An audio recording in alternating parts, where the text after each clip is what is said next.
महाराष्ट्र लोकांचे मत, लोकांचा विश्वास, आमची बातमी। जुनी पेन्शन लागू करा, वेतन त्रुटी दूर करा, जुनी पेन्शन लागू करा, वेतन त्रुटी दूर करा। अरे कोण म्हणते देत नाही, घेतल्याशिवाय राहत नाही, कोण म्हणते देत नाही, घेतल्याशिवाय राहत नाही। पेन्शन आमच्या हक्काची, नाही कुणाच्या बापाची, नाही कुणाच्या बापाची। नमस्कार, मी प्रीती शिंदे। मी जलसंपदा विभागामध्ये वरिष्ठ लिपिक या पदावर आहे। जे महाराष्ट्र शासकीय निमशासकीय सहकारी अधिकारी कर्मचारी संघटनेचे डहाळे साहेब, जे महाराष्ट्र राज्याचे आमचे अध्यक्ष आहेत आणि संभाजीनगरचे अध्यक्ष श्री सोळंके सर यांच्या मार्गदर्शनाखाली आज आम्ही ते सर्वजण संपावर आहोत। 16 तारखेपासून हा असहकार पद्धतीने सुरू झाला होता।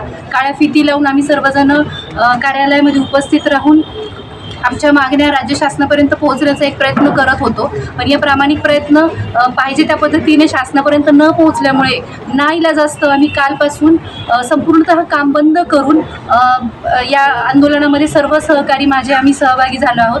तर सर्वात प्रमुख मागणी आमची वेतन त्रुटी ज्या दूर झाल्या पाहिजे ती आहे की ज्यावेळेस आपण अभ्यासपूर्ण बघतो तर 4थ्या वेतन आयोगापर्यंत वेगवेगळे जे संवर्ग आहेत, जसे लिपिक, ग्रामसेवक, तलाठी, तर आमच्या सर्वांमध्ये साम्य होतं, परंतु 4थ्या वेतन आयोगानंतर यामध्ये पूर्णतः अन्याय हा लिपिक संवर्गासोबत होत आहे आणि केवळ आमच्या हक्काचा आम्ही मागतोय। यामध्ये कुणाचंही म्हणजे जो वेतन इतर संवर्गासोबत ज्यावेळेस कंपॅरिझन होतं तर त्यावेळेस लक्षात येतं की लिपिक संवर्गाला मिळत असलेली वेतन श्रेणी ही अत्यंत कमी आहे आणि बघितलं तर कामाचं स्वरूप हे आमच्यासोबत जास्त आहे। म्हणजे जर लिपिक काम बंद करत असेल तर संपूर्णतः कार्यालय बंद होतं तसं बघितलं तर, तरी सुद्धा हा अन्याय आमच्यासोबत होतोय आणि केवळ या मागणीसाठीच नव्हे तर आम्हाला जुनी पेन्शनही मिळावी ती पण आमची मागणी आहे। तसेच वेगवेगळ्या मागण्यांसाठी आज आम्ही सर्वजण इथं या संपामध्ये सहभागी झालो आहोत। तर आम्ही सर्व आशा करतो की राज्य शासनापर्यंत आमच्या मागण्या या सहेतू आहे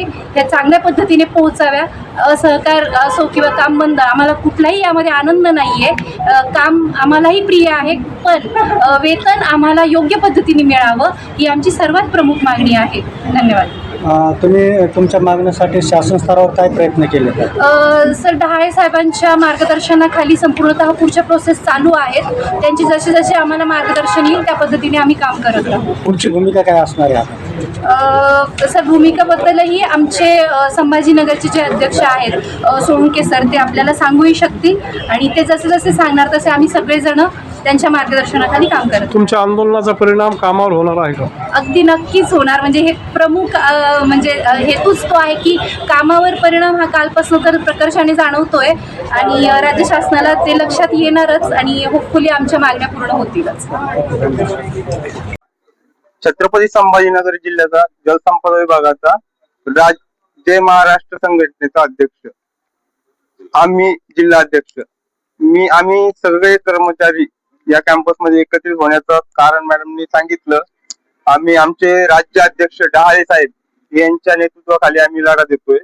त्यांनी आमच्या मागण्या ज्या काही आहे त्यांनी माननीय मुख्यमंत्री महोदयांना पाठवलेल्या आहे आणि ते सुद्धा स्वतः आज मुंबईमध्ये त्यासाठी बोलण्यासाठी गेलेले आहे। त्यांनी आमच्या ज्या मागण्या शासनात पोहोचवल्या त्या मागण्यांना शासन प्रतिसाद देत नाही किंवा विचारणा करत नाही किंवा बोलवतही नाही त्यावर चर्चा करण्यासाठी।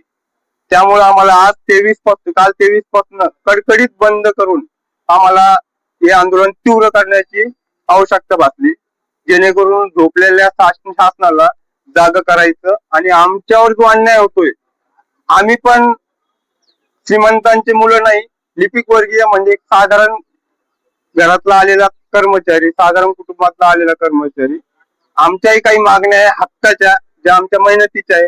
शासन म्हणतंय जो काम करेन त्याला वेतन, मग काम जे करतोय आम्ही त्या कामाचाच मोबदला मागतोय, वेगळं काही मागत नाही।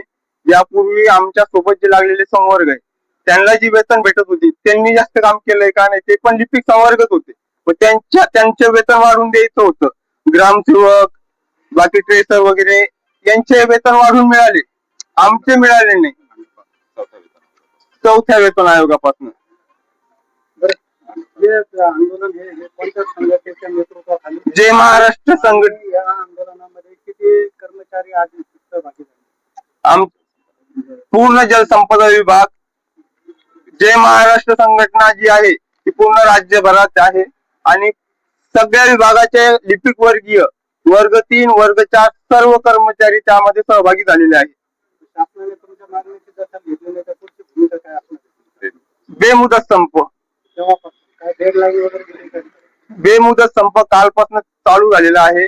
कुठलाही कर्मचारी काम करणार नाही, मास्टरवर सही करणार नाही, कार्यालयात येऊन नित्य नियमाने वेळेवर येऊन कार्यालयासमोर उभं राहणार, आमच्या मागण्या पूर्ण करा हे सांगणार. शासनाने काय आव्हान केलं?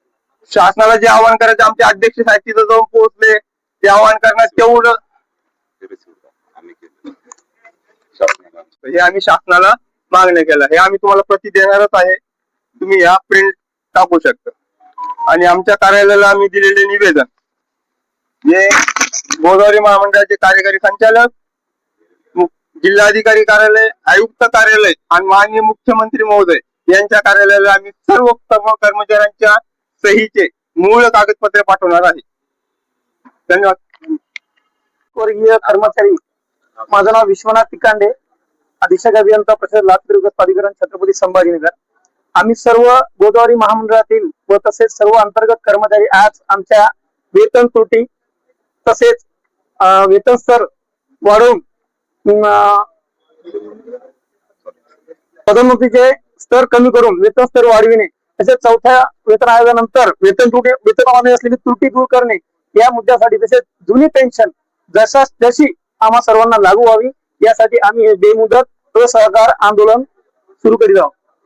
हे आधीच 3 दिवसापासून सुरू करण्यात आलेले आहे. तथापि शासनाने अद्यापर्यंत मागील 3 दिवसात कुठली दखल न घेतल्याने आज आम्ही सर्व कार्यालय कडकडीत बंद ठेवून या ठिकाणी या संपामध्ये सहभागी झालेलो आहोत.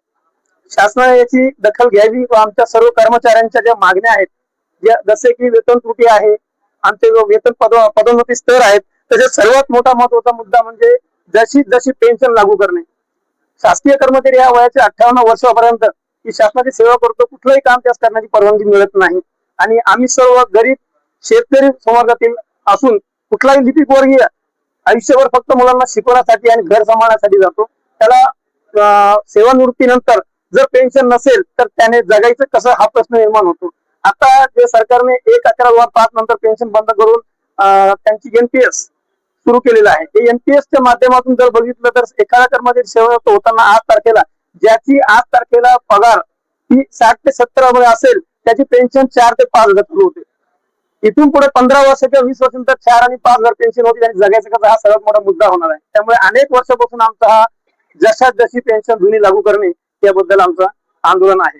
पण यानंतर शासनाने दखल न घेतल्यास आजपासून आम्ही सर्व कर्मचारी कार्यालय बंद ठेवून लेखणी बंद आंदोलन करणार आहोत. कार्यालयात उपस्थित राहून मात्र काम करणार नाही, फक्त कार्यालयामध्ये उपस्थिती नोंदवून दिवसभर काम न करता संध्याकाळी घरी जाणार.